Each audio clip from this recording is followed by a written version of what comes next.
Foi para conta mais um dia de Copa do Mundo, o primeiro da segunda rodada, e vamos bater um papo aqui sobre como foram as partidas de Tchequia e África do Sul, Suíça e Bósnia, Canadá e Catar, e México e Coreia do Sul. Você está no canal Miguel Fortunato, Futebol de Seleções, seu lugar para ficar bem informado sobre as coisas da Copa do Mundo.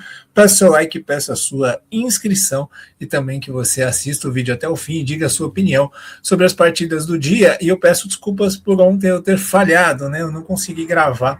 E justo um dia com tanta coisa legal para falar, né? Tem muito para falar sobre a atuação da Inglaterra. Vou ver se eu faço um vídeo só sobre a parte tática da Inglaterra, sobre esse time que está encantando. Eu já fiz o vídeo sobre, né? Mas acho que dá para aprofundar mais.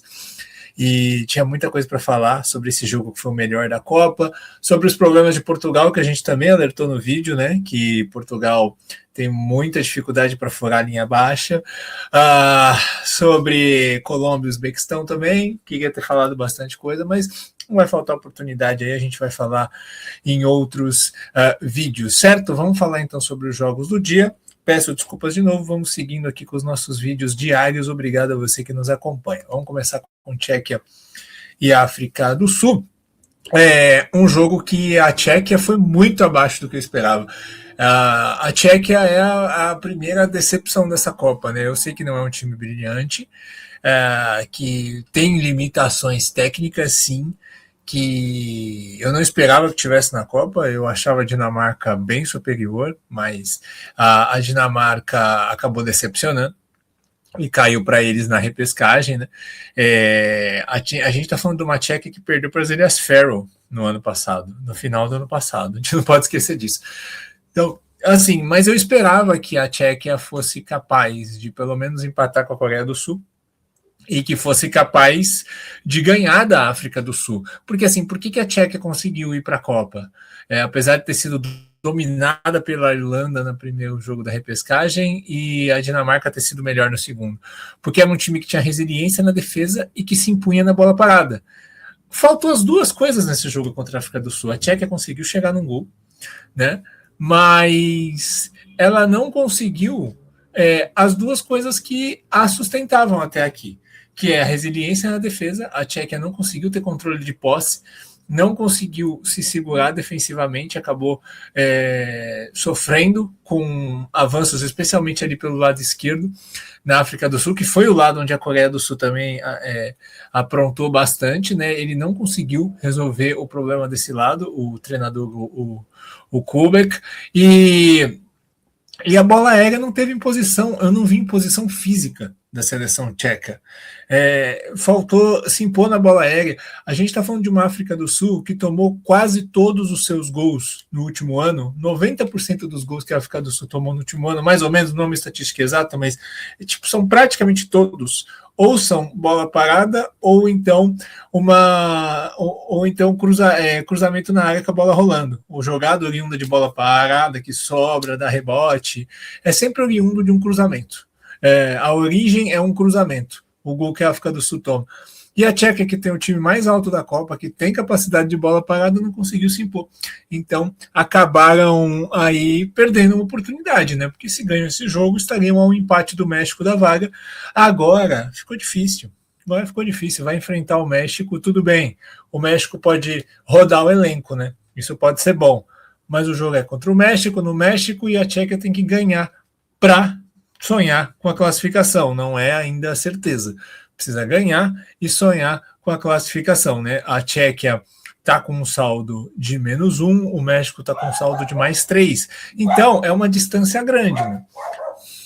Lilith! Por outro lado, a África do Sul, ela também tem uma missão difícil. Ela precisa ganhar da Coreia do Sul. E assim, é complicado ganhar da Coreia do Sul. A Coreia do Sul está jogando melhor, mas eles vão para o jogo com a chance de se classificar. Se eles ganham da Coreia, eles passam os coreanos no confronto direto. Aí, se a Tchequia também ganhar do México, aí tem aquele tríplice empate, aquela coisa toda. Mas, assim, são duas seleções que estão com carinha de que vão morrer abraçadas aí depois desse empate. Certo? Vamos ao jogo do México, então, o jogo que fechou a noite, e desse grupo também. um jogo muito apertado, né? Um jogo com poucos espaços, duas equipes fortes, bem organizadas, e a Coreia do Sul está jogando muito bem, né? Mostrando que aquele momento ruim da eliminatória, com aqueles empates, foi superado. Ela teve alguns resultados melhores e amistosos, e assim, agora no alto nível eles estão conseguindo competir bem. Né? Em vários momentos a Coreia do Sul conseguiu ter a posse, faltou produtividade, né? Eu acho que o México conseguiu não sofrer defensivamente na maioria do jogo, conseguiu se armar bem. O Edson Álvares conseguiu suprir a ausência do Montes, né? E que é o melhor zagueiro da equipe. O Edson Álvares foi lá e conseguiu suprir essa ausência, foi muito bem. E o gol saiu de um lance fortuito, de um lance onde o goleirão vacilou ali com o Kim Min-jae e o Romo acabou aproveitando o gol. Mas assim, o México foi pragmático nesse jogo. Teve ali alguns momentos que escalou a pressão, né? Mas não foi todo o tempo, prefiro defender mais em bloco médio. Viu que a Coreia, você tirando o espaço para correr, é um time que não consegue te machucar tanto. Então acho que o Aguirre foi inteligente, pragmático e premiado com um gol. Eu acho que, assim, o Aguirre estava com um pensamento que, assim, já tenho 3 pontos, o outro jogo do grupo empatou. Então, se a gente empatar aqui, não é de todo ruim. A gente joga por um empate no próximo jogo e tá tudo certo, né? Mas ele conseguiu ser premiado com o gol. E o México agora já está classificado e já está garantido em primeiro lugar. O que significa muita coisa. Significa que o México vai poder jogar no Azteca contra um terceiro colocado o mata-mata. Não vai sair do México por enquanto. Vai jogar no Azteca contra um terceiro colocado, que pode ser, na teoria, um adversário mais acessível, mas a gente nunca sabe o que vai acontecer. E vai jogar na altitude com a sua torcida. E, se passar, joga as oitavas de final, ali um confronto que pode ser a Inglaterra, né? Também na altitude na Cidade do México. Então, assim, o México já sabe que o caminho para chegar na tão sonhada quartas de final, que eles perseguem desde 1986, é o Azteca. Ele vai jogar agora 3 jogos seguidos no Azteca, se ele for avançando, né? Contra a Tchequia, na última rodada, que ele pode poupar jogadores, o que é ótimo, contra o adversário do primeiro mata-mata e, se conseguir avançar, contra o adversário das oitavas de final. Então o México vai se instalar na sua capital agora e vai ter o seu torcedor te abraçando. Brian Gutierrez, muito bom jogador, né? Nossa, que qualidade no meio-campo, foi uma escolha acertada, né? A gente não sabia como que ia ser montado esse meio-campo. O Aguirre foi muito bem em colocar o Lira e o Gutierrez, e o México está muito bem. Falta uma opção para o Alvarado na direita, né? Aí eu acho que o time fica redondinho. E a Coreia do Sul, vamos ver como é que vai ser esse desafio contra a África do Sul. É um time melhor, tem tudo para se impor, né? E a vantagem de jogar pelo empate é ótima para a Coreia do Sul chegar em mais um mata-mata de Copa do Mundo. Vamos com a Suíça e a Bósnia, né? Nossa, quanto comentário que eu vi por aí. Complicado, né? Falando mal da Suíça. Gente, a Suíça teve um jogo que foi muito displicente contra o Catar. Aquela coisa de a gente faz o gol quando quer, e acabou sendo punida por isso. Mas assim, a Suíça dominou o jogo contra o Catar, e a Suíça é um time forte, é uma seleção difícil. A Suíça é um time que ninguém quer enfrentar, é uma seleção muito bem treinada. Eu acho que às vezes a gente se precipita em algumas coisas. A Suíça é uma boa seleção e mostrou isso mais uma vez, né? Ele colocou o Widmer nesse jogo no lugar do Zaccaria, um jogador mais ofensivo para dar mais arranque pelo lado direito. Colocou o Rieder no lugar do Vargas no time titular. Porque ele queria a profundidade mais dos laterais e queria sobrecarregar mais o meio.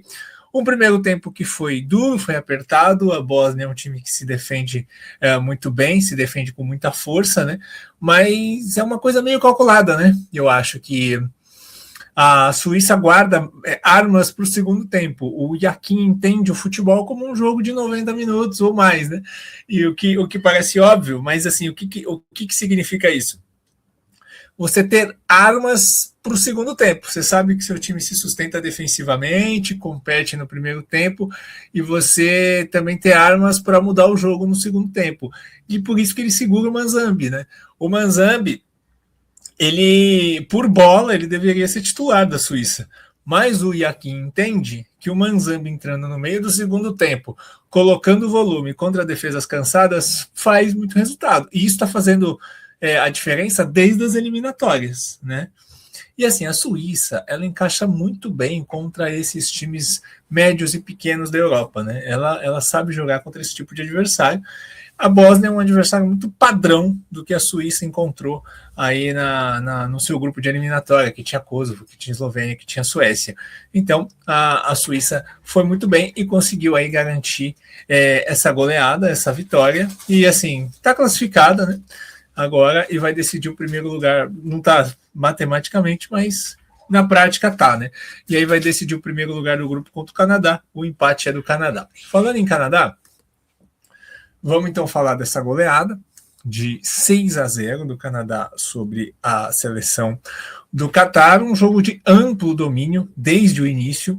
E aí a gente sabe que também tem uma diferença de questão climática. O Catar joga o primeiro jogo no sol de meio-dia em Santa Clara, né? Tava ali por um pouco mais de 30 graus ali no jogo, né? Um sol que pesa, um clima que ajuda quem está acostumado. Dessa vez foi no estádio climatizado com ar-condicionado em Vancouver. E aí o Canadá dominou amplamente, né? Com o Ahmed espetado pelo lado esquerdo, o Buchanan pelo lado direito, você tendo o Johnston e o Larea fazendo aí as duplas e conectando por dentro, amplitude, o Koné fazendo box-to-box, o Eustáquio como armador do time, e aí foi encontrando os gols com muita naturalidade, né? Domínio, pressão, e aí foi saindo um gol, foi saindo outro. E aí o Catar teve um jogador expulso e a coisa foi fluindo. O Canadá é uma das equipes que melhor jogou até agora na Copa, né? O primeiro jogo jogou muito bem, agora também uma capacidade, o time está muito bem fisicamente, e a gente não pode esquecer que o Afonso Davies não está jogando ainda, né? E o time está muito bem fisicamente, botando muito volume, capacidade de pressão, muito entrosado, uma equipe que joga muito junta, com poucas alterações. É um trabalho muito bom do Josh Marsh, né? Que viu que o Larry para esse jogo era uma opção melhor, por ser um centroavante mais físico, porque ia ficar com a bola muito mais perto do gol, né? O Oluwasei para o primeiro jogo parecia uma opção melhor por ter um pouco mais de espaço. Dessa vez o Larry foi bem, até porque ele entrou e fez o gol contra a Bósnia, não sei contra a Suíça como é que vai ser o time, tá? Aí, para falar da questão do Koné, é uma pena, né? A gente deseja que ele fique bem. É muito triste o que aconteceu com ele, e um cara que está jogando muito bem. E que, assim, a gente já falava aqui do Koné, né? Que ele era um destaque do Canadá, mas o mundo está conhecendo ele agora, né? O mundo não assiste o Sassuolo, não assiste a seleção do Canadá, né? São poucas pessoas. Então, ele estava sendo conhecido para o mundo e ele era um destaque. E, além de ser triste para ele, é triste para o Canadá. Sem o Koné, perde muito da potência, porque o Saliba é um bom jogador? O Saliba deve entrar nesse meio campo, é um jogador interessante, mas você perde potência ali de box to box, que é o que o Koné te entrega, de pisada na área. O Canadá não tem outro jogador para fazer isso, né? Vamos ver qual que vai ser a ideia do Josh Marsh. De repente, se o Afonso Davies voltar, você pode tentar jogar o Ahmed por dentro e colocar o Afonso Davies aberto pela esquerda. Não sei o que ele vai fazer, mas assim, o Canadá está no mata-mata e precisa garantir esse primeiro lugar, porque o primeiro lugar é o time que mais vai ter tempo de descanso, porque está no grupo B, que encerra no primeiro dia da terceira rodada e vai jogar só lá no último dia do primeiro mata-mata. Então ele vai ter muito tempo de descanso e vai ficar em Vancouver, vai jogar em casa. Então, assim, agora que já se criou um ambiente total em Vancouver depois dessa goleada, o Canadá precisa desse primeiro lugar, porque aí o Josh Marsh vai ter tempo para pensar e criar, treinar soluções para essa ausência do Koné, que é muito sentida. Então, assim, é muito importante. Eu acho que o Canadá tem que jogar com o time completo contra a Suíça e batalhar por pelo menos esse empate para garantir essa liderança. É isso, gente. Um grande abraço. Quero saber a opinião de vocês e a gente se vê no próximo vídeo.